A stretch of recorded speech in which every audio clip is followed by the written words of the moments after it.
Class എടുക്കുന്നത് block 1 ആണ്. നമ്മൾ ബ്ലോക്ക് 1 എന്താ, ബ്ലോക്ക് 2 എന്താ, അതുപോലെ തന്നെ ബ്ലോക്ക് 3 നമ്മൾ ഡിസ്കസ് ചെയ്തു. അപ്പോൾ ഇന്ന് എടുക്കാൻ പോകുന്നത് ബ്ലോക്ക് 1 ആണ്. അതിൽ unit 1.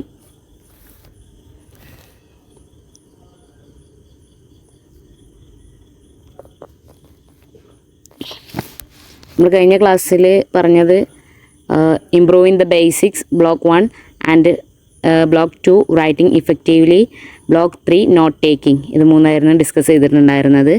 ഇന്നതിൽ block 1 improving the basics, അതിലുള്ള unit 1 developing critical analytical and interpretive thinking skills, അതാണ് നമ്മൾ ഇന്ന് എടുക്കുന്ന യൂണിറ്റ്.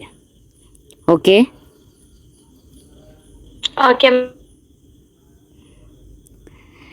ഞാൻ അയച്ച PPT കിട്ടിയിട്ടില്ലേ? അത് നോക്കുന്നില്ലേ?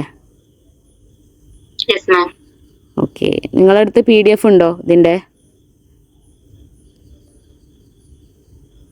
ടെക്സ്റ്റ് ഉണ്ടോ? ടെക്സ്റ്റ് കിട്ടിയിട്ടുണ്ട്. ഓക്കെ, എന്നാൽ ടെക്സ്റ്റിൽ നോക്കിയാൽ മതി. ആ PPTയും വെച്ചോളൂ, നിങ്ങൾക്ക് സിമ്പിളായിട്ട് പഠിക്കാൻ അത് ഉപകാരപ്പെടും.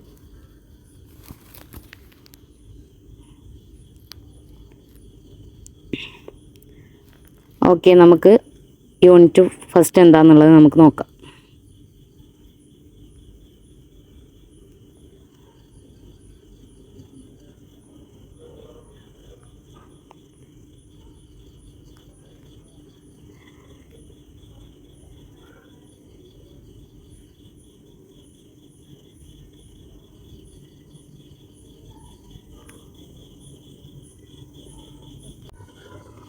മനസ്സിലാവുന്നില്ലേ? കേൾക്കുന്നില്ലേ? ഓക്കെ, മെയിൻ പോയിൻറ്റ്സ് അതാണ് ഇതിൽ ഡിസ്കസ് ചെയ്യുന്നത്. ഈ ഒരു യൂണിറ്റ് 1 ഡിസ്കസ് ചെയ്യുന്നത് ഈ ഒരു 2 പോയിൻറ്റ്സ് ആണ്. Strategies for reading critically and thinking critically as a writer. ഇത് രണ്ടാണ് ഓൾമോസ്റ്റ് ഇതിൽ ത്രൂ ഔട്ട് ഈ ഒരു ചാപ്റ്ററിൽ പറയുന്നത്. ആൻഡ് ഇതിനെ 5 ആയിട്ട് തരംതിരിച്ചിട്ടുണ്ട്. ഈ ഒരു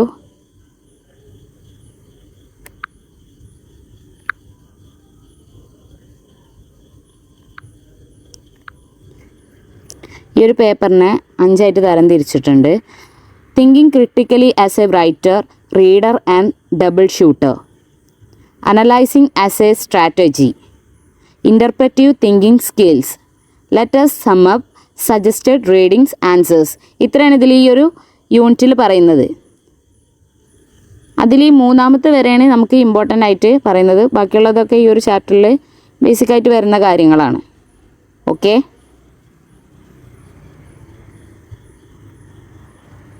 റെസ്പോണ്ട് ചെയ്യണേ. ഓക്കെ,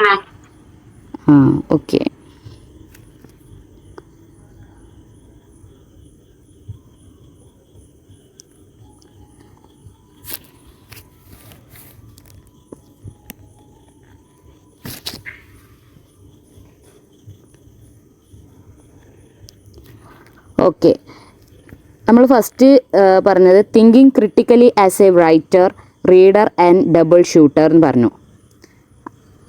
അതെന്താന്ന് വെച്ചാൽ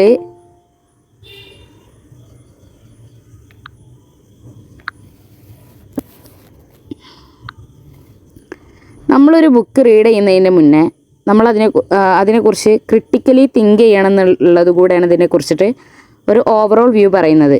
എന്താണെന്ന് വെച്ചാൽ നമ്മളൊരു എസ്സേ എഴുതുമ്പോൾ അല്ലെങ്കിൽ നമ്മളൊരു ബുക്ക് എഴുതി കഴിഞ്ഞാൽ നമ്മൾ തന്നെ ഒരു പ്രൂഫ് റീഡിങ് നടത്തണം. നമ്മൾ തന്നെ അതിൻ്റെ ഒരു ക്രിട്ടിക്കായിട്ട് മാറണം. ഓക്കെ, അതാണ് അതുകൊണ്ട് ഉദ്ദേശിക്കുന്നത്. ഡൗട്ട്സ് ഉണ്ടോ?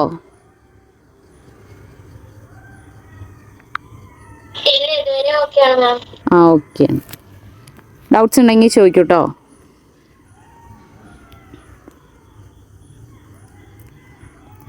ഇനി നമുക്ക് ഇതിൽ ഇമ്പോർട്ടൻ്റ് ആയിട്ടുള്ള 2 പോയിൻറ്റ്സ് നമ്മൾ പറഞ്ഞു. ഏതൊക്കെയായിരുന്നു അത്? ലെക്ചർ നോട്ടാക്കിയിട്ട് ഇത് എഴുതിക്കോളൂ കേട്ടോ.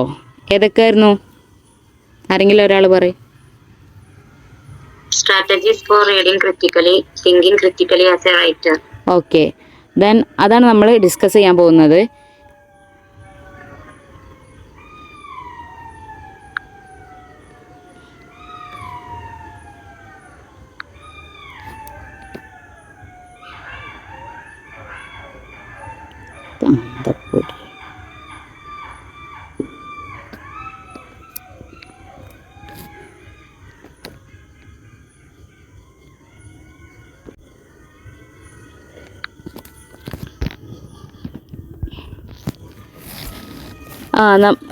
Strategies for reading critically. അതിലെന്താ പറയുന്നത് വെച്ചാൽ before you write you need to read and listen. So let us begin with strategies for reading critically. How do you become a thoughtful reader? Well, a thoughtful reader is one who must patiently read information concerned not only with simple comprehensions of fact but also be mindful of interfering. ഇതാണ് പറയുന്നത്. എന്താണെന്ന് വെച്ച് കഴിഞ്ഞാൽ ഇതിൽ പറയുന്നത് എന്താ വെച്ചാൽ before you right, നിങ്ങൾ എഴുതുന്നതിന് മുന്നേ you need to read and listen. അതിനെ റീഡ് ചെയ്യാനും ലിസൺ ചെയ്യാനും നമ്മൾ ശ്രദ്ധിക്കണം. ഓക്കെ,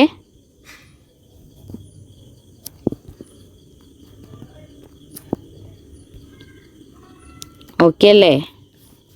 കേൾക്കുന്നില്ലേ? ഒന്ന് പറയുന്നത്. Okay. Strategies which means different techniques എന്നാണ് ഇതിനെ പറയുന്നത്. അതായത് ഡിഫറെൻറ്റ് ടെക്നിക്സ് എന്ന് പറയുമ്പോൾ മറ്റുള്ള ടെക്നിക്സൊക്കെ യൂസ് ചെയ്തിട്ട്, അതായത് ഇതൊരു സിമ്പിൾ റീഡിംഗ് ഒന്നല്ല, ഇതിനൊരു ക്രിട്ടിക്കലി അനലൈസ് ചെയ്യാണിത്. നമുക്കൊരു എസ്സേ കിട്ടിക്കഴിഞ്ഞാൽ നമ്മളതിനെ ക്രിട്ടിക്കലിയാണ് അനലൈസ് ചെയ്യേണ്ടത്. അതിൻ്റെ എല്ലാ വശത്തു കൂടെയും നമ്മൾ അനലൈസ് ചെയ്യണം. അതിലെന്തെങ്കിലും മിസ്റ്റേക്ക് ഉണ്ടോ, എന്തെങ്കിലും ചേർക്കാനുണ്ടോ എല്ലാം നോക്കിയിട്ട് നമ്മൾ കൂടുതൽ അതിനെക്കുറിച്ചിട്ട്. Okay, just minute.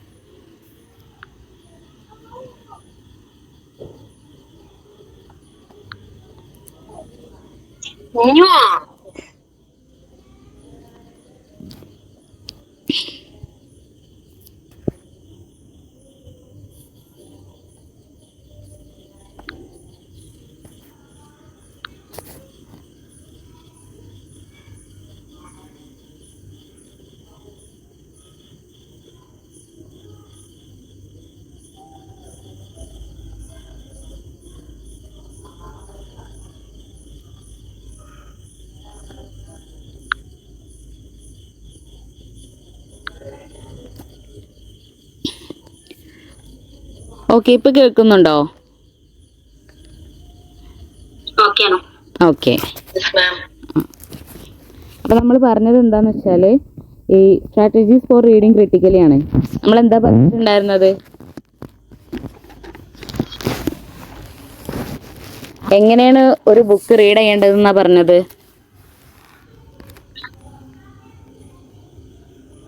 ആരെങ്കിലും പറയൂ.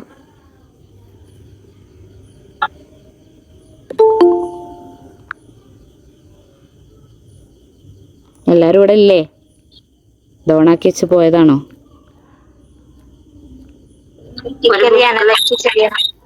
എങ്ങനെ? കേൾക്കുന്നില്ല, ക്ലിയർ ആവുന്നില്ല.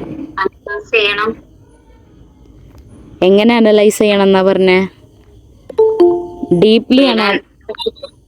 ഡീപ്ലി അനലൈസിങ് ആണ്.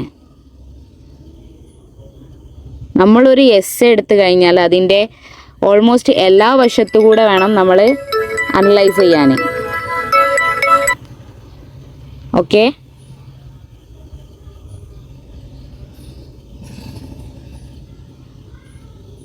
ഓക്കെ അല്ലേ? കേൾക്കുന്നില്ലേ?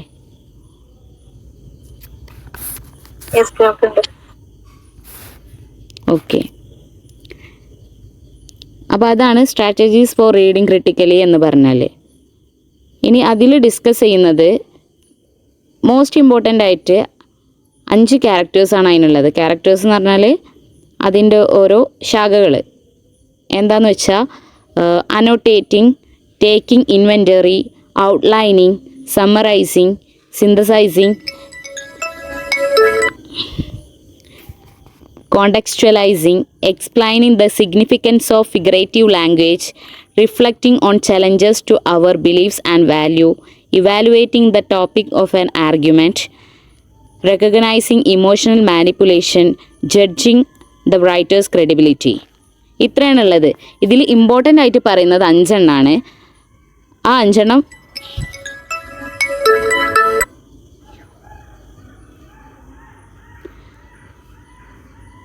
Hello, yes ma'am. എന്തെങ്കിലും ഡിസ്റ്റർബൻസ് ഉണ്ടോ? ഇല്ല മാം. ഓക്കെ. നമ്മൾ 5 എണ്ണമാണ് പറയുന്നത്.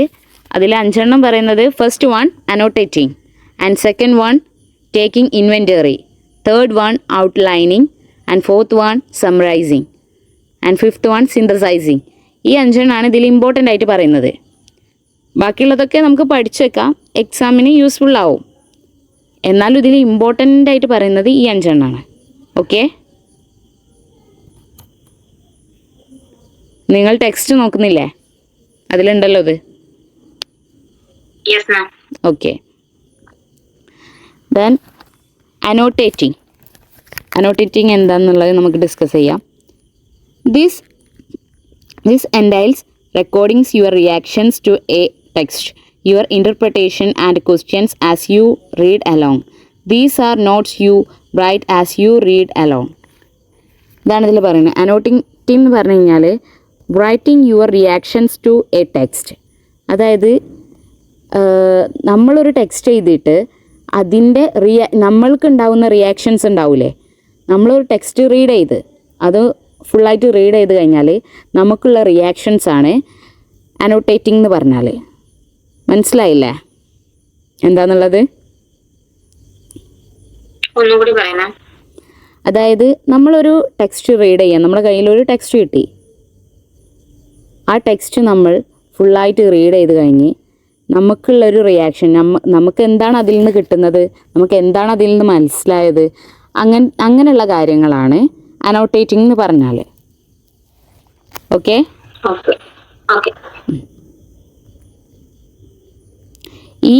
ഈ കാര്യങ്ങളാണ് നമ്മൾ നോട്ട്സ് ചെയ്ത് വെക്കുന്നത്. നമ്മൾ ആ റീഡ് ചെയ്ത് അലോങ്ങിൽ, അതായത് നമ്മൾ റീഡ് ചെയ്ത് നമ്മുടെ മൈൻഡിൽ നമ്മൾ നോട്ട് ചെയ്ത് വെക്കുന്നത് ഇതാണ്.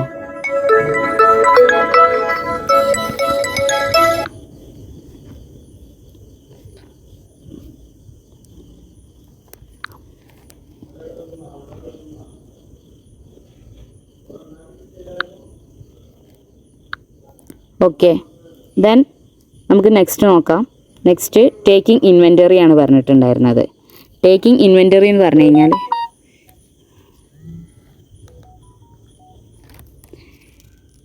listing and grouping your annotations so that you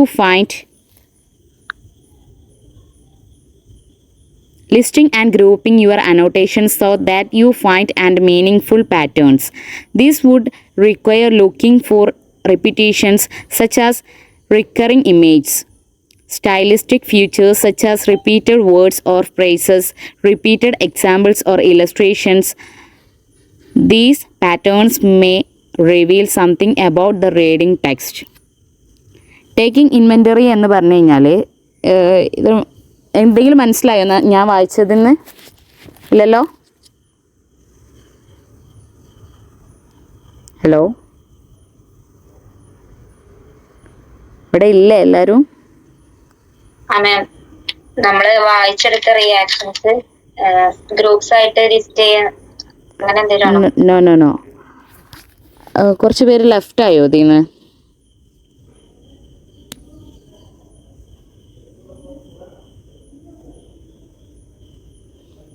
അത് അനോട്ടേറ്റിംഗ് ആണ് നമ്മൾ പറഞ്ഞിട്ടുണ്ടായിരുന്നത്. നെക്സ്റ്റ് ടേക്കിംഗ് ഇൻവെൻറ്ററി ആണ്. അത് എങ്ങനെയെന്ന് വെച്ചാൽ റിപ്പീറ്റഡ് വേർഡ്സ് ആണ്. അതായത് നമ്മളൊരു ടെക്സ്റ്റ് എടുക്കുമ്പോൾ അതിൽ റിപ്പീറ്റഡ് ആയിട്ട് കുറേ വേർഡ്സ് വരും. അതിനെയാണ് ടേക്കിംഗ് ഇൻവെൻറ്ററി എന്ന് പറയുന്നത്. നമ്മളൊരു ഒരു എക്സാമ്പിൾ പറയുകയാണെന്നുണ്ടെങ്കിൽ നമ്മളൊരു ക്യാരക്ടർ സ്കെച്ച് വായിക്കുകയാണ്. അതിൽ നിന്ന് നമ്മൾ പോസിറ്റീവായിട്ടുള്ളത് ഒരു ഗ്രൂപ്പായിട്ടും ആൻഡ് നെഗറ്റീവായിട്ടുള്ളത് മറ്റൊരു ഗ്രൂപ്പായിട്ടും തരംതിരിച്ചു. ഓക്കെ, അതിനെയാണ് ടേക്കിംഗ് ഇൻവെൻ്ററി എന്ന് പറയുന്നത്.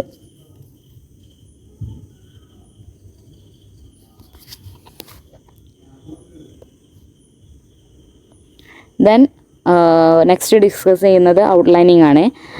അതിൽ ഇമ്പോർട്ടൻറ്റ് പോയിൻറ്റ്സ് ലിസ്റ്റ് ചെയ്യുക. അതായത് നമ്മളൊരു എസ്സേ വായിച്ചു, അതിൽ നിന്ന് എസ്സേ ആയിക്കോട്ടെ അല്ലെങ്കിൽ ഒരു ബുക്ക് ആയിക്കോട്ടെ ഏതായിക്കോട്ടെ, നമ്മളത് വായിച്ചു കഴിഞ്ഞാൽ നമുക്കതിൽ നിന്ന് കിട്ടുന്ന ഇമ്പോർട്ടൻ്റ് ആയിട്ടുള്ള പോയിൻറ്റ്സ്, നമ്മളെന്തെങ്കിലും ഇപ്പം നമ്മളിപ്പോൾ ഒരു പോയം വായിക്കുമ്പോൾ നമ്മൾ അതിൽ നിന്ന് ഇമ്പോർട്ടൻ്റ് ആയിട്ടുള്ള കാര്യങ്ങൾ ലെക്ചർ ചെയ്ത് വെക്കും അല്ലേ? അങ്ങനെ ഇമ്പോർട്ടൻറ്റ് പോയിൻറ്റ്സ് നമ്മൾ ലിസ്റ്റ് ചെയ്ത് വെക്കുക. അങ്ങനെ നമ്മൾ ആ ഒരു ബുക്ക് അല്ലെങ്കിൽ ആ ഒരു എസ്സേ വായിച്ചു കഴിഞ്ഞാൽ നമ്മൾ അതിനൊരു ഔട്ട്ലൈനിങ് കൊടുക്കും. ഇതെങ്ങനെയാണ്, ഇതിൻ്റെ ഉള്ളിൽ എന്തൊക്കെയാണ് ഉള്ളത് എന്നുള്ള ഒരു ഔട്ട്ലൈനിങ് നമ്മൾ കൊടുക്കും. അതിനെയാണ് ഔട്ട്ലൈനിങ് എന്ന് പറയുന്നത്. ഓക്കെ,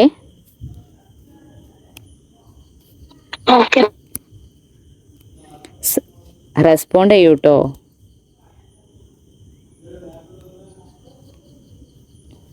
ആർക്കും ലെഫ്റ്റ് ആയിട്ടുണ്ടല്ലോ.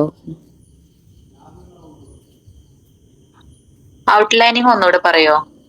ഓക്കെ. ഔട്ട്ലൈനിങ് എന്ന് വെച്ചാൽ നമുക്ക് ഇപ്പം നമ്മളൊരു എസ്സേ വായിച്ചു അല്ലെങ്കിൽ നമ്മളൊരു ടെക്സ്റ്റ് വായിച്ചു, അതിൽ നിന്ന് നമുക്ക് ഇമ്പോർട്ടൻ്റ് ആയിട്ടുള്ള പോയിൻറ്റ്സ് കിട്ടുകയാണ്. ഇപ്പോൾ ഒരു എക്സാമ്പിളായിട്ട് പറയുകയാണെന്നുണ്ടെങ്കിൽ നമ്മൾ പഠിക്കുന്ന കാര്യങ്ങൾ ഇപ്പോൾ നമ്മൾ എക്സാമിന് പഠിക്കുമ്പോൾ അതിൽ ഒരു എസ്സേ വായിച്ചു കഴിഞ്ഞാൽ നമ്മളതിലുള്ള ഇമ്പോർട്ടൻറ്റ് പോയിൻറ്റ്സ് നമ്മൾ നോട്ട് ചെയ്ത് വെക്കൂലേ, ലെക്ചറായിട്ട് ചെറിയ ചെറിയ സെൻറ്റൻസ് ആക്കിയിട്ട്.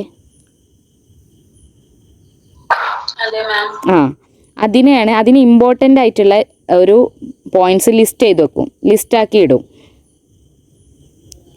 അങ്ങനെ നമ്മൾ ഈ ഒരു ബുക്ക് വായിച്ച് കഴിയുമ്പോൾ നമ്മൾ അതിനൊരു ഔട്ട്ലൈൻ കൊടുക്കുകയാണ്. നമുക്കതിന് ഇമ്പോർട്ടൻ്റ് ആയിട്ടുള്ള പോയിൻറ്റ്സ് നമ്മൾ എടുത്തിട്ടുണ്ടാവും. എന്താണ്, നമുക്ക് ആ മൊത്തത്തിലുള്ള ത്രൂ ഔട്ട് അതെന്താണെന്നുള്ളത് മനസ്സിലായതുകൊണ്ടല്ലേ. അപ്പോൾ അതെന്താന്നുള്ള ഒരു ഔട്ട്ലൈനാണ് നമ്മൾ കൊടുക്കുന്നത്. ഓക്കെ,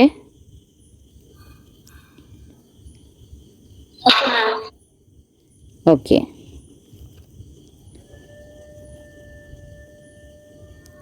ദെൻ നെക്സ്റ്റ് പറയുന്നത് സമ്മറൈസിങ് ആണ്. സമ്മറൈസിങ്ങിൽ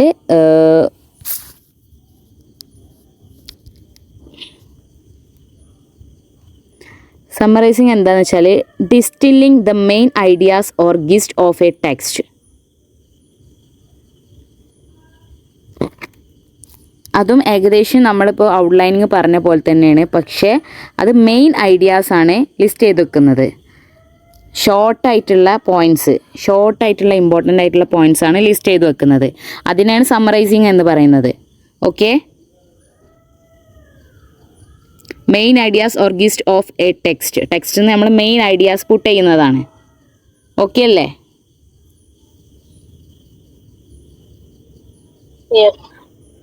ഓക്കെ, സമ്മറൈസിങ് എന്ന് പറഞ്ഞു കഴിഞ്ഞാൽ നമ്മൾ ഔട്ട്ലൈനിങ് എന്തായിരുന്നു ഒന്ന് പറയോ? നമുക്ക് ഒരു എന്തെങ്കിലും വായിച്ചു കഴിഞ്ഞാൽ നമുക്ക് അതിന് കിട്ടുന്ന ഒരു അതായത് നമ്മള് ലാസ്റ്റ് ആയിട്ട് നമുക്ക് എന്താണോ അതായത് അത് നമ്മള് പോയിന്റ് ചെയ്യൂലേ അത്. ഓക്കെ, അതിൻ്റെ വേറൊരു വേർഷനാണ് സമ്മറൈസിങ് എന്ന് വെച്ചാൽ, അതായത് അതിൽ മെയിൻ ഐഡിയാസ് മാത്രമേ ഉണ്ടാവുള്ളൂ. ഡിസ്റ്റില്ലിങ് ചെയ്യുക, എക്സാക്റ്റ് ആയിട്ടുള്ള മെയിൻ ഐഡിയാസാണ്, അങ്ങനെയാണ് അതിനെ ഡിസ്റ്റില്ലിങ് എന്ന് വെച്ചാൽ എക്സാക്റ്റ് ആയിട്ടുള്ള മെയിൻ ഐഡിയാസ്. മറ്റേത് നമ്മൾ ഔട്ട്ലൈൻ ചെയ്തെടുക്കുക എന്ന് വെച്ചാൽ നമ്മളുടെ പോയിൻ്റ് ഓഫ് വ്യൂവിൽ ഓരോരോ പോയിൻറ്റ്സ് നമ്മൾ ക്രിയേറ്റ് ചെയ്യും. അതിൽ നിന്ന് നമുക്ക് മനസ്സിലായത് ഇത് എക്സാക്റ്റ് ആയിട്ടുള്ള ഐഡിയാസ്. ഓക്കെ, മനസ്സിലായോ? ഇല്ലെങ്കിൽ പറയൂ കേട്ടോ, ഇങ്ങോട്ട് പറഞ്ഞാൽ. മനസ്സിലായി. ഓക്കെ, ദെൻ നെക്സ്റ്റ് നമ്മൾ പറഞ്ഞത് എന്തായിരുന്നു? സിന്തസൈസിങ്. സിന്തസൈസിങ് എന്താണെന്ന് വെച്ചാൽ integrating your own ideas with the information learned from other sources. അതായത് നമ്മൾ ഈ ഐഡിയാസിനെ നമ്മൾ സെലക്ട് ചെയ്തെടുത്ത ഐഡിയാസിനെ നമ്മൾ സോർട്ട് ചെയ്തെടുക്കുക. ഓക്കെ,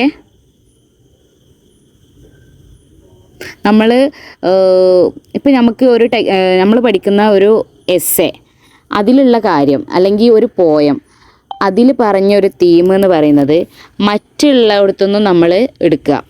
നമ്മൾ അതർ സോഴ്സസ് പുറത്തുനിന്ന് നമ്മൾ എടുക്കുക. ഇപ്പോൾ ആ പോയത്തിലുള്ള കാര്യങ്ങൾ തന്നെ നമ്മൾ പുറത്തുനിന്ന് നമുക്ക് കിട്ടണം, അതിൻ്റെ നോട്ട്സ് കിട്ടുന്നത് നമുക്കത് യൂസ്ഫുൾ ആവുമല്ലോ എക്സാമിൻ്റെ ടൈമിൽ. ഓക്കെ, മനസ്സിലായോ? ഇല്ലെങ്കിൽ പറയൂട്ടോ. ക്ലിയർ ആയില്ല മാം. അതായത് നമുക്ക് ഒരു പോയം നമ്മൾ വായിക്കുമ്പോൾ നമുക്ക് ആ പോയത്തിൽ ഒരു തീം കിട്ടി. ഒരു തീം എന്ന് പറയുമ്പോൾ ഇപ്പം നാച്ചുർ എന്ന് പറഞ്ഞിട്ടുള്ള ഒരു തീം നമുക്ക് കിട്ടി. ഓക്കെ, ആ നാച്ചുർ എന്ന് പറഞ്ഞിട്ടുള്ള ആ തീമിനെ പറ്റിയിട്ട് വേറൊരു പോയം വേറെ ആരോ എഴുതിയിട്ടുണ്ട്. അതുപോലെ തന്നെ അല്ലെങ്കിൽ ഒരു സ്റ്റോറിയിൽ അതേ ഒരു തീം പറഞ്ഞിട്ടുണ്ട്. തീം എന്ന് പറയുമ്പോൾ ആ ഒരു നാച്ചുർ യൂസ് ചെയ്തിട്ട് എന്ത് തീമാണോ പോയത്തിൽ യൂസ് ചെയ്തിരിക്കുന്നത് അതേപോലെ വേറൊരു സോഴ്സസിൽ നമ്മൾ സെലക്ട് ചെയ്തെടുക്കുകയാണ്. അങ്ങനെ നമുക്ക് മറ്റുള്ളിടത്തു നിന്നൊക്കെ നമുക്ക് സോർട്ട് ചെയ്തെടുക്കാൻ പറ്റും. അപ്പോൾ അതിനൊക്കെ കൂടെ കമ്പയർ ചെയ്തിട്ട് ഇപ്പോൾ നമ്മൾ എക്സാമിന് എഴുതുമ്പോൾ നമ്മളിപ്പോൾ ടെക്സ്റ്റ് നിന്ന് പഠിച്ചത് മാത്രമാവില്ലല്ലോ എഴുതുക. നമ്മൾ പുറത്തുനിന്നുള്ളതും കമ്പയർ ചെയ്തിട്ട് നമുക്ക് എവിടെന്നെങ്കിലും വേറെ എവിടെന്നെങ്കിലുമൊക്കെ ഇതിനെ പറ്റിയിട്ടുള്ള കിട്ടിക്കണമെങ്കിൽ ഇൻഫോർമേഷൻസ് കിട്ടിക്കണമെങ്കിൽ അതൊക്കെ ആഡ് ചെയ്യുമല്ലോ. അങ്ങനെ അപ്പോൾ നമ്മൾ ഒരു ടെക്സ്റ്റിൻ്റെ ഉള്ളിലുള്ള പഠിച്ചിട്ട് പക്ഷെ നമ്മൾ അത് മാത്രമാവില്ല നമ്മൾ എക്സാമിന് പോയിട്ട് എഴുതുക. നമ്മുടെ ഐഡിയയിൽ വരുന്ന നമ്മൾ വേറെ എവിടെന്നെങ്കിലും കേട്ട് നമുക്ക് പുറത്തുനിന്ന് എവിടെന്നെങ്കിലും കിട്ടിയ സാധനങ്ങൾ നമ്മളതിൽ ഉൾപ്പെടുത്തും. ഓക്കെ, അതിനെയാണ് സിന്തസൈസിങ് എന്ന് പറയുന്നത്. ഇതിനെ പറയുന്നത് എക്സിസ്റ്റിംഗ് സ്കീമ എന്നാണ് പറയുന്നത്. അത് നോട്ട് ചെയ്ത് വെച്ചോട്ടോ, അതിലുണ്ടാവില്ല. നോട്ട് ചെയ്ത് വെക്കുന്നില്ലേ? എക്സിസ്റ്റിംഗ് സ്കീമ അങ്ങനെയാണ് അതിനെ വിളിക്കുന്നത്. നമ്മൾ ആ സോർട്ട് ചെയ്തെടുക്കുന്ന ഐഡിയാസ് ആയതുകൊണ്ടാണ് അതിനങ്ങനെ വിളിക്കുന്നത്.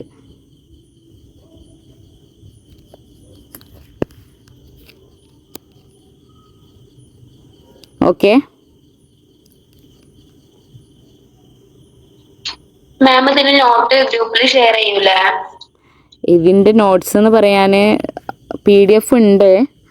പിന്നെ ഞാനിത് ലെക്ചർ നോട്ടാണ്, അപ്പോൾ അത് ഷെയർ ചെയ്താൽ മതി. ഓക്കെ, ഷെയർ ചെയ്ത് തരാം. എങ്ങനെ? ടെക്സ്റ്റ് നോക്കിയെടുക്കുന്നേ? അല്ല, ഞാൻ PDF നോക്കിയിട്ടാണ് എടുക്കുന്നത്. എന്താ ഡിഫറൻസ് ഉണ്ടോ? അല്ല, ടെക്സ്റ്റ് അത് നോക്കിയാണ്ടാണ് ചോദിക്കുക. അല്ല, എൻ്റെ കയ്യിൽ PDF ഉള്ളൂ, അത് വെച്ചിട്ടാണ് ഞാൻ എടുക്കുന്നത്. എന്റെ കയ്യിലൊന്നും ബുക്കില്ല മാം, ബുക്ക് എത്തിയിട്ടില്ല. അപ്പോ നമുക്ക് നോട്ട്സ് കിട്ടിയാല് നല്ലൊരു ഉപകാരമായിരുന്നു. PDF മതിയോ? അതുപോലെ മാം ആ PDF ഒന്ന് ഗ്രൂപ്പിൽ ഇടാണെങ്കിൽ ബെറ്റർ ആയിരുന്നു. ഇപ്പൊ ഇടണോ? ഷെയർ ചെയ്യണോ? ഇപ്പൊ ഷെയർ ചെയ്തോളി.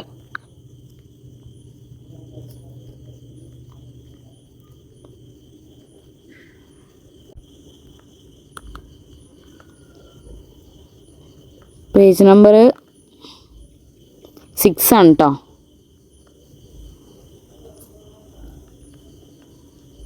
നോക്കുന്നില്ലേ?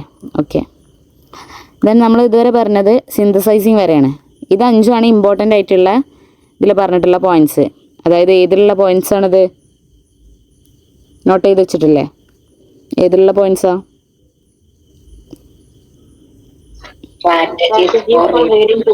ഓക്കെ, അതിലുള്ള 5 പോയിൻറ്റ്സ് ആണ് പറഞ്ഞത്. 5 അല്ല, അതിൽ കൂടുതലുണ്ട്, അതിലുണ്ടല്ലോ. അത് ജസ്റ്റ് വായിച്ചാൽ മനസ്സിലാവും. ഇമ്പോർട്ടൻ്റ് ആയിട്ട് ഈ 5 പറയുന്നുള്ളൂ. പിന്നെ പറയുന്നത് കോണ്ടെക്സ്റ്റലൈസിങ് പറയുന്നുണ്ട്. അതുപോലെ തന്നെ explaining the significance of figurative language പറയുന്നുണ്ട്. പിന്നെ reflecting on challenges to our beliefs and values പറയുന്നുണ്ട്.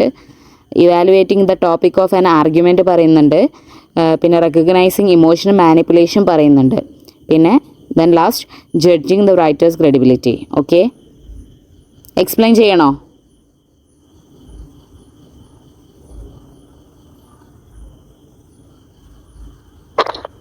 ഇമ്പോർട്ടന്റ് എക്സ്പ്ലെയിൻ ചെയ്തോളൂ മാം. ഇമ്പോർട്ടന്റ് എല്ലാം ഉണ്ടെങ്കിൽ വേണ്ട. ഇമ്പോർട്ടൻ്റ് ആയത് ഈ 5 ഞാൻ എന്നാലും എക്സ്പ്ലെയിൻ ചെയ്തുതരാം.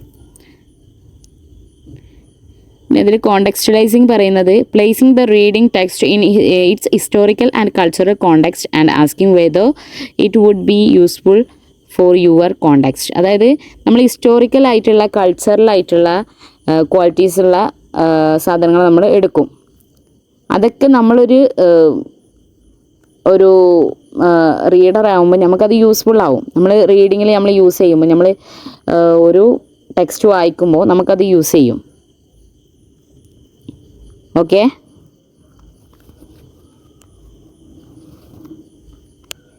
കേൾക്കുന്നില്ലേ? മനസ്സിലായില്ലേ? അതായത് നമ്മൾ ഹിസ്റ്റോറിക്കലായിട്ടുള്ള ഒരു ടെക്സ്റ്റ് എടുക്കുമ്പോൾ placing the reading text in its historical and cultural context, അതായത് ഹിസ്റ്റോറിക്കലും കൾച്ചറലായിട്ടുള്ള കോണ്ടെക്സ്റ്റിൽ നമ്മളത് റീഡ് ചെയ്യുമ്പോൾ അപ്പോൾ അത് നമുക്ക് ആ ഒരു റീഡിങ്ങിന് വളരെ യൂസ്ഫുൾ ആയിട്ടുള്ളൊരു കാര്യമാണ് ഈ ഹിസ്റ്റോറിക്കൽ ആൻഡ് കൾച്ചറൽ കോണ്ടെക്സ്റ്റ് എന്ന് പറയുന്നത്.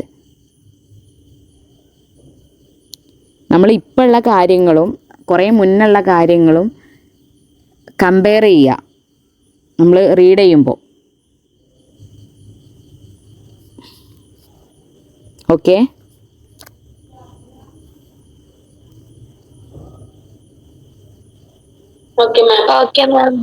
Then explain the significance of figurative language. Figurative languages എന്തൊക്കെയാണെന്നുള്ളത് നിങ്ങൾക്ക് അറിയാമല്ലോ. എന്താണെന്നൊന്ന് പറയുമോ? അറിയുന്നവർ ജസ്റ്റ് ഒന്ന് പറഞ്ഞാൽ മതി.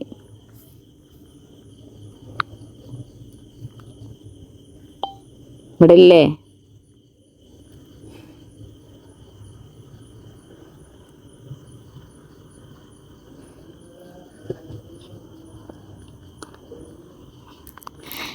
ഫിഗറേറ്റീവ് ലാംഗ്വേജസ് എന്ന് വെച്ചാൽ ഈ metaphors, similes, personification and other such literary devices are used in a text to convey meaning and evoke feelings. നമ്മൾ ഈ ഫീലിങ്സും അതേപോലെ തന്നെ ഒരു ടെക്സ്റ്റിൻ്റെ മീനിങ്സും കൺവേ ചെയ്യാൻ വേണ്ടിയിട്ട് ഇത്തരം ഫിഗറേറ്റീവ് ലാംഗ്വേജസ് ഒക്കെ നമ്മൾ യൂസ് ചെയ്യും. നമ്മളിപ്പോൾ ഏതൊരു ടെക്സ്റ്റ് എടുത്തു കഴിഞ്ഞാലും അതിൽ ഈ ഫിഗറേറ്റീവ് ലാംഗ്വേജസ് യൂസ് ചെയ്തിട്ടുണ്ടാവും. ഓക്കെ, അത് നമ്മൾ എന്തിനാണ് അത് ഫിഗറേറ്റീവ് ലാംഗ്വേജസ് യൂസ് ചെയ്യുന്നത്?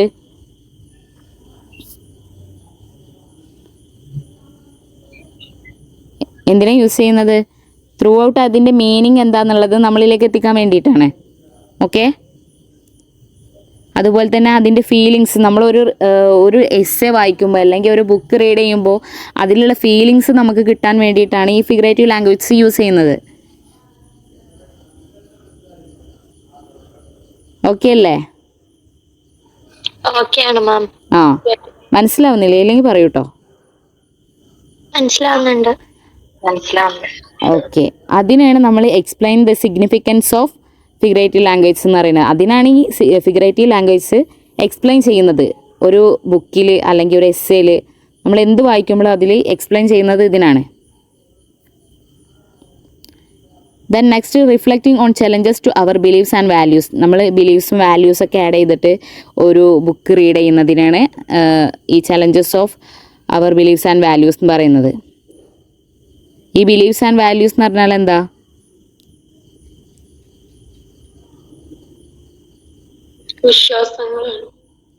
ഓക്കെ, ദെൻ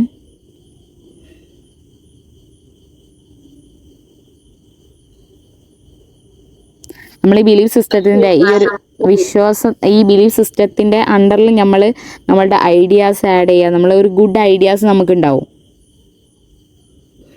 നമ്മളുടെ ഒരു പോയിന്റ് ഓഫ് വ്യൂവിൽ ഒരു ബുക്ക് റീഡ് ചെയ്യുമ്പോൾ. അതിനെയാണ് പറയുന്നത്. Okay, then next evaluating the topic of an argument. This entails understanding whether the arguments presented by the right. ഒന്നുകൂടെ പറയോ? റിഫ്ലക്റ്റിംഗ് ഓൺ ചാലഞ്ച് അതൊന്നുകൂടെ പറയോ? Okay, reflecting on challenges to our beliefs and values. Beliefs എന്ന് വെച്ചാൽ എന്താ? വിശ്വാസം, value പറഞ്ഞാലോ?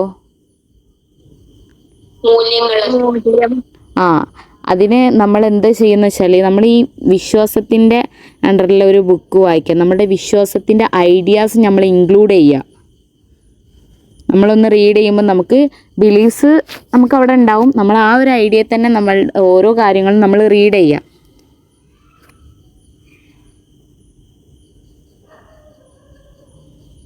Examples പറഞ്ഞിട്ട് ക്ലാസ് എടുക്കാൻ പറ്റുമോ? ഒന്നും കൂടി ഞങ്ങൾക്ക് ക്യാച്ച് ചെയ്യാൻ പറ്റുമായിരുന്നു. ഓക്കെ, ഇത് ഇമ്പോർട്ടൻ്റ് ഇല്ലാത്തതുകൊണ്ട് ഇമ്പോർട്ടന്റ് ഉള്ളത് മതി, ഇല്ലാത്തത് കുഴപ്പമില്ല. ഓക്കെ.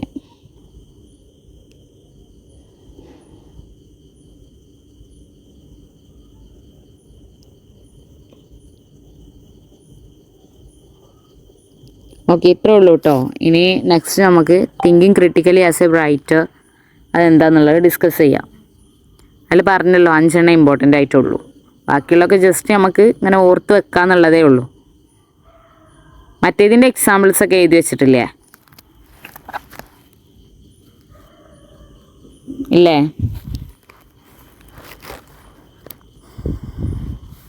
അവിടെ ഇല്ലേ എല്ലാവരും? ഓക്കെ, ദെൻ നമുക്ക് next thinking critically as a writer നമ്മൾ അതിലേക്ക് പോവാം.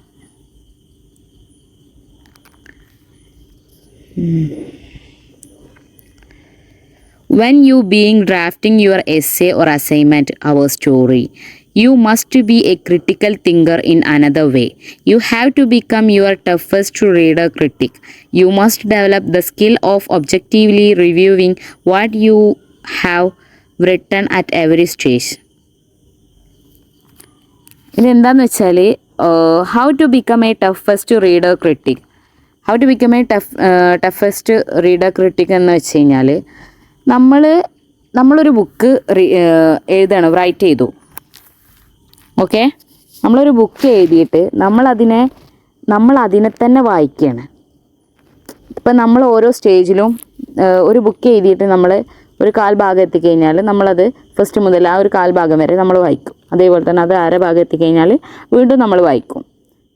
അങ്ങനെ അതിന് നമ്മൾ തന്നെ നമ്മുടെ ബുക്കിനൊരു ക്രിട്ടിക് ആവുക. നമ്മൾ തന്നെ അതിന് ക്രിട്ടിക് ആവുമ്പോൾ നമുക്കതിലുള്ള മിസ്റ്റേക്സ്, വലിയ മിസ്റ്റേക്ക് ആയാലും ചെറിയ മിസ്റ്റേക്ക് ആയാലും നമുക്ക് മനസ്സിലാവും. അപ്പം നമുക്കത് തിരുത്താനുള്ളൊരു അവസരമാണ് അവിടെ ലഭിക്കുന്നത്, നമ്മൾ തന്നെ അതിൻ്റെ ഒരു ടഫസ്റ്റ് റീഡർ ആവുമ്പോൾ. ഓക്കെ, മനസ്സിലായില്ലേ? ഡൗട്ട് ഉണ്ടോ? ആ, അങ്ങനെ നമ്മൾ റീഡ് ചെയ്യുമ്പോൾ നമുക്ക് അതിൽ നിന്നുള്ള നമുക്ക് ഇൻക്ലൂഡ് ചെയ്യാൻ ഇനി എന്തൊക്കെയുണ്ട്, അല്ലെങ്കിൽ നമുക്ക് അതിൽ നിന്ന് കുറക്കാൻ എന്തൊക്കെയുണ്ട് എന്നുള്ളത് നമുക്ക് മനസ്സിലാവും. അപ്പോൾ നമ്മളതിനെ കുറക്കാനുള്ളതാണെങ്കിൽ നമ്മളതിനെ കുറക്കും, അല്ലെങ്കിൽ അതിനെ ആഡ് ചെയ്യാനുള്ളതാണെങ്കിൽ നമ്മൾ അതിലേക്ക് ആഡ് ചെയ്യും. അല്ലെങ്കിൽ അത് നല്ല ലാംഗ്വേജ് അല്ല യൂസ് ചെയ്തിട്ടുള്ളതെന്നുണ്ടെങ്കിൽ നമുക്കത് ചേഞ്ച് ചെയ്യാൻ പറ്റും. ഓക്കെ,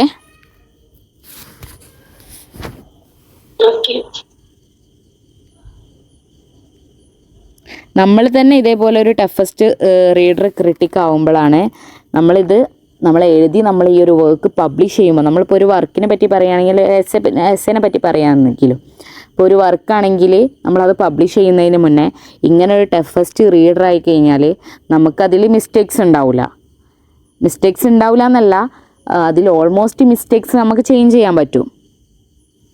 അങ്ങനെയല്ലേ?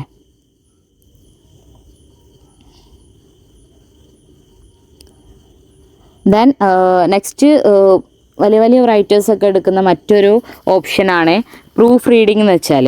പ്രൂഫ് റീഡിങ് എന്താണെന്നറിയോ നിങ്ങൾക്ക്?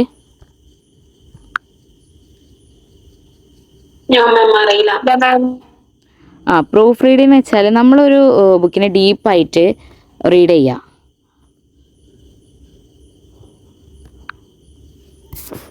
നമ്മളൊരു ടോപ്പിക് എടുത്തിട്ട്, അല്ലെങ്കിൽ നമ്മളൊരു എസ്സേ എടുത്തിട്ട്, അല്ലെങ്കിൽ നമ്മൾ ഇതേപോലെ ഒരു വർക്ക് എടുത്തിട്ട് അതിന് ഡീപ്പായിട്ട് പ്രൂഫ് റീഡിങ് ചെയ്തിട്ട് നമ്മൾ മറ്റുള്ളവരോട് പറയുക, ഇതൊന്ന് വായിച്ച് നോക്കുമോ. നമ്മൾ ഒരു ഇപ്പോൾ എക്സാമ്പിൾ പറയുകയാണെന്നുണ്ടെങ്കിൽ നമ്മളൊരു അസൈൻമെൻ്റ് എഴുതി, എന്നിട്ട് നമ്മളെ ഫ്രണ്ടിൻ്റെ കയ്യിൽ കൊടുക്കുകയാണ്, ഇതൊന്ന് വായിച്ച് നോക്കുമോ, കറക്റ്റാണോ നോക്കാൻ വേണ്ടിയിട്ട്. അങ്ങനെ പറയുക. അതിനെയാണ് ഈ പ്രൂഫ് റീഡിങ് എന്ന് പറയുന്നത്. അപ്പോൾ നമുക്ക് എന്തെങ്കിലും ഇതേപോലെ തന്നെ ആഡ് ചെയ്യാണ്ടെങ്കിൽ നമുക്ക് ആഡ് ചെയ്യാൻ പറ്റും. നമ്മളുടെ ഒരു നമ്മൾ വായിച്ചു കഴിഞ്ഞിട്ട് നമ്മുടെ ഫ്രണ്ടിൻ്റെ ഒരു ഒപ്പീനിയൻ, നമ്മുടെ ഒപ്പീനിയൻ കഴിഞ്ഞ് കഴിഞ്ഞാൽ നമ്മുടെ ഫ്രണ്ടിൻ്റെ ഒരു ഒപ്പീനിയനും കൂടെ എടുക്കാൻ പറ്റും. ആ ഒരു ബുക്ക് അല്ലെങ്കിൽ ആ വർക്ക് കറക്റ്റ് ആവാൻ വേണ്ടിയിട്ട് നമുക്കത് ടീച്ചറെ ഏൽപ്പിക്കണതിന് മുന്നേ. ഓക്കെ ഓക്കെ അല്ലേ? ഇനി പറയണോ അത്?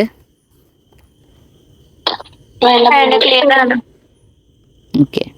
ഇനി അതിൽ ചോദിക്കുന്ന ക്വസ്റ്റ്യൻസ് ആണ്. അതിൽ 3 തരം ക്വസ്റ്റ്യൻസ് ചോദിക്കുന്നുണ്ട്. Do my ideas appear clear and logical not only to me but also to my reader? Will my reader find my opinions well developed and well supported? Does my writing reflect my core beliefs in a considered well thought of way? എന്താണെന്ന് മനസ്സിലായത്? ഫസ്റ്റും സെക്കൻഡും മനസ്സിലാവാൻ chance ഉണ്ട്. നോക്കുന്നില്ലേ PDF?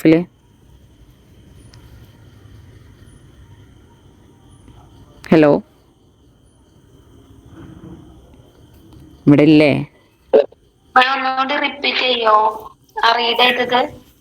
ഇത് അറിയാനൊന്നുമില്ല. ഇതെന്താന്ന് വെച്ചാൽ നമ്മളിതിൽ ചോദിക്കുന്ന ഒരു ക്വസ്റ്റ്യൻ ആണ്. Thinking critically as a writer, ഒരു റൈറ്റർ ആകുമ്പോൾ ചോദിക്കുന്ന ക്വസ്റ്റ്യൻ ആണ്. Do my ideas appear clear and logical not only to me but also to my reader? അതായത് നമ്മൾ ആദ്യം പറഞ്ഞില്ലേ, നമ്മൾ ആദ്യം എന്താ പറഞ്ഞത്? മാത്രമല്ല റീഡേഴ്സിനും കൂടെ ലോജിക്കലായിട്ടും ക്ലിയർ ആയിട്ടും തോന്നുന്നുണ്ടോ? അങ്ങനെയാണോ?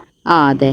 അതായത് how to become a toughest reader critic എന്ന് പറഞ്ഞില്ലേ, നമ്മൾ തന്നെ നമ്മുടെ വർക്കിനെ ടഫസ്റ്റ് ആയിട്ടുള്ള ഒരു ക്രിട്ടിക് ആവുക, റീഡർ ആവുക എന്നുള്ളത് നമ്മളെല്ലാ വേ കൂടിയും, അതായത് എല്ലാ ഒരു ത്രൂ ഔട്ട് അതിനെ മനസ്സിലാക്കുക, അതിനെ റീഡ് ചെയ്യുക എന്നുള്ളതാണ് പറയുന്നത്. Will my readers find my opinions well developed and well supported? അതായത് നമ്മൾ പറഞ്ഞല്ലോ പ്രൂഫ് റീഡിംഗ് എന്ന് പറഞ്ഞല്ലോ, നമ്മുടെ ഒപ്പീനിയൻ മാത്രമല്ല നമ്മൾ മറ്റൊരാളുടെ ഒപ്പീനിയൻ കൂടെ എടുക്കുക, അത് വെൽ സപ്പോർട്ടഡ് ആയിട്ടുള്ള.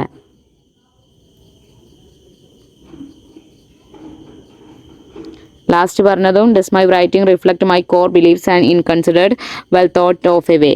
അദ്ദേഹത്തിൻ്റെ വേ കൂടെ മാത്രമല്ല, മറ്റുള്ള ഒരു നമ്മുടെ പോയിന്റ് ഓഫ് വ്യൂ മാത്രമല്ല, മറ്റുള്ള പോയിന്റ് ഓഫ് വ്യൂസും യൂസ് ചെയ്തിട്ട് നമ്മളതിനെ പെർഫെക്റ്റ് ആയിട്ടുള്ളൊരു വർക്കായിട്ട് ചേഞ്ച് ചെയ്യുക. ഓക്കെ. അതിന് ഇതിൽ ഇമ്പോർട്ടൻ്റ് ആയിട്ട് പറയുന്ന പോയിന്റ്സ് എന്ന് പറയുന്നത് തിങ്കിങ് ക്രിട്ടിക്കലി ആസ് എ റൈറ്ററിൽ പറയുന്നത് learn to differentiate fact from opinion. Then second one, support your opinion with evidence. Then third one, evaluate the strength of your evidence. Fourth one, avoid bias and strong emotions. ഇതെന്താ പറയുന്നത് വെച്ചാൽ learn to differentiate fact from opinion.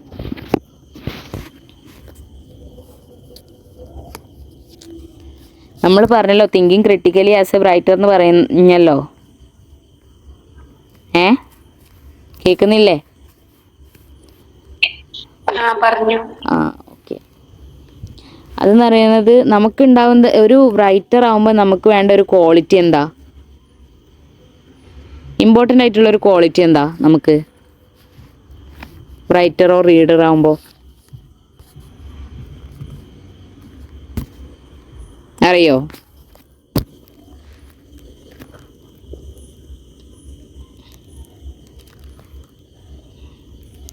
നമുക്ക് think ചെയ്യാനുള്ള capacity വേണം. നമുക്ക് think ചെയ്തിട്ട് നമ്മളൊരു work ചെയ്താലുള്ള അല്ലെങ്കിൽ റീഡ് ചെയ്യാനുള്ള കപ്പാസിറ്റി നമുക്ക് വേണം. ഓക്കെ. അതന്നെയാണ് ഇവിടെ പറയുന്നത്. Learn to differentiate fact from opinion. Remember a fact remains true no matter who presents it. Some statements are considered fact because they have been verified by research and generally accepted by everyone. നമ്മൾ fact ആയിട്ടുള്ള opinions എടുക്കുക. നമ്മൾ difference ചെയ്തിട്ട് ഇതിന് ഫാക്റ്റായിട്ടും ഇതിന് false ആയിട്ടുള്ള opinions എടുക്കുക മറ്റുള്ളവരിൽ നിന്ന്. അതുപോലെ തന്നെ support your opinion with evidence. നമ്മളൊരു നമ്മളൊരു ഇതിനെ റീഡറിനെ അല്ലെങ്കിൽ നമ്മളൊരു റീഡിങ്സിനെ അല്ലെങ്കിൽ വർക്കിനെ നമ്മൾ സപ്പോർട്ട് ചെയ്യുമ്പോൾ അതിന് വേണ്ട എവിഡൻസ് വേണം നമ്മുടെ കയ്യിൽ. നമ്മൾ എന്തിനാണ് അതിനെ സപ്പോർട്ട് ചെയ്യുന്നതെന്നുള്ള എവിഡൻസ് നമ്മൾക്ക് വേണം. അപ്പോൾ എന്തായാലും അങ്ങനെ തന്നെ അല്ലേ.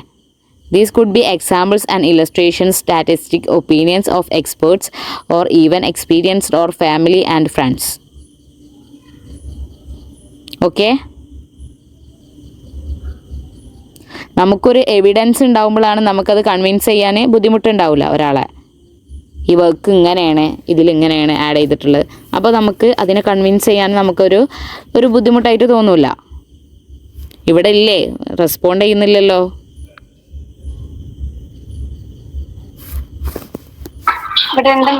മനസ്സിലാവുന്നില്ലേ? അല്ലെങ്കിൽ പറയൂട്ടോ, ഒന്നുകൂടെ പറയാം.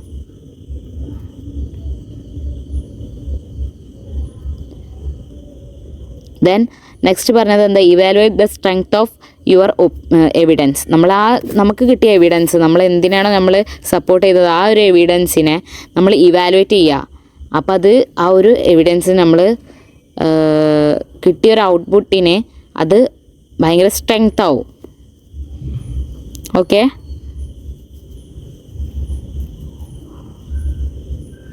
ഓക്കെ അല്ലേ?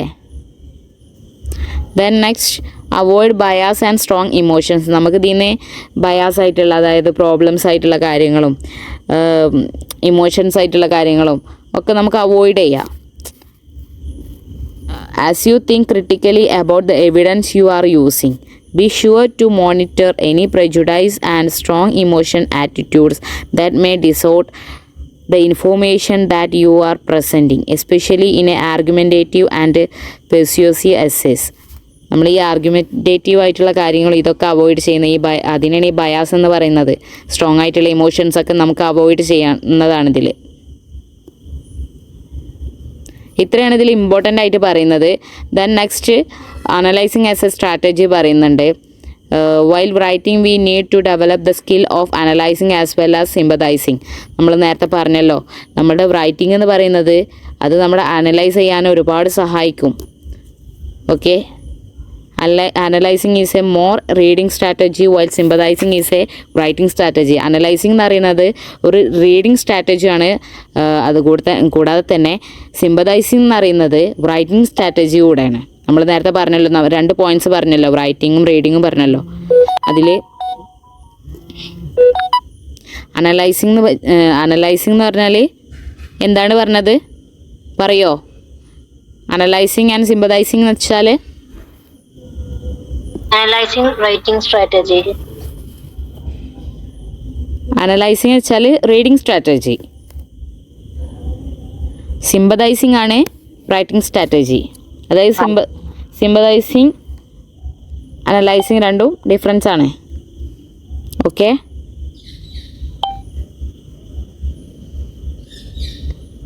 ദെൻ ഇതിൽ പറയുന്നത് ഇമ്പോർട്ടൻ്റ് ആയിട്ടുള്ള കാര്യങ്ങളൊന്നുമല്ല, എന്നാലും ജസ്റ്റ് അറിഞ്ഞേക്കണം. ഇതിൽ ഇഷ്യൂസ് പറയുന്നുണ്ട്, പൊസിഷൻ പറയുന്നുണ്ട്, അതുപോലെ തന്നെ ആർഗ്യുമെൻറ്റ്സ് പറയുന്നുണ്ട്, കൗണ്ടർ ആർഗ്യുമെൻറ്റ്സ് പറയുന്നുണ്ട്, വാല്യൂസ് പറയുന്നുണ്ട്, നീഡ്സ് ആൻഡ് ഇൻട്രസ്റ്റ് പറയുന്നുണ്ട്, പ്രയോറിറ്റീസ് പറയുന്നുണ്ട്. ഇതൊക്കെ നമുക്ക് ജസ്റ്റ് വായിച്ചാൽ മനസ്സിലാവുന്ന കാര്യങ്ങളാണ്. എക്സ്പ്ലെയിൻ ചെയ്യണോ? ഇത്രയേ ഉള്ളൂ.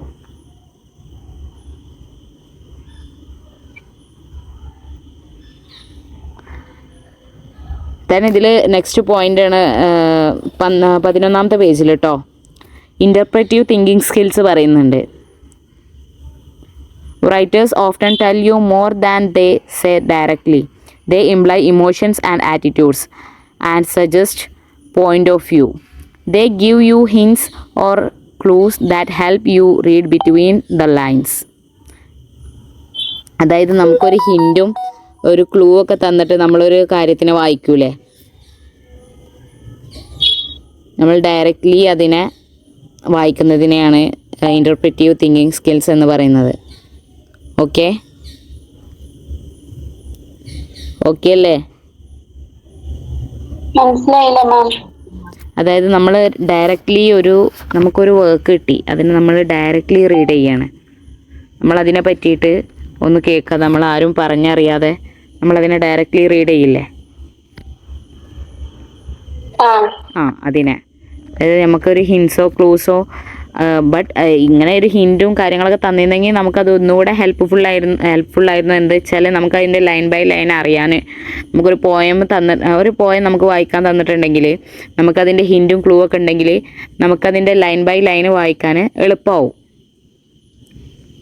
മറ്റേത് നമ്മൾ അറിയാതെ വായിക്കുമ്പോൾ അങ്ങനെയല്ല.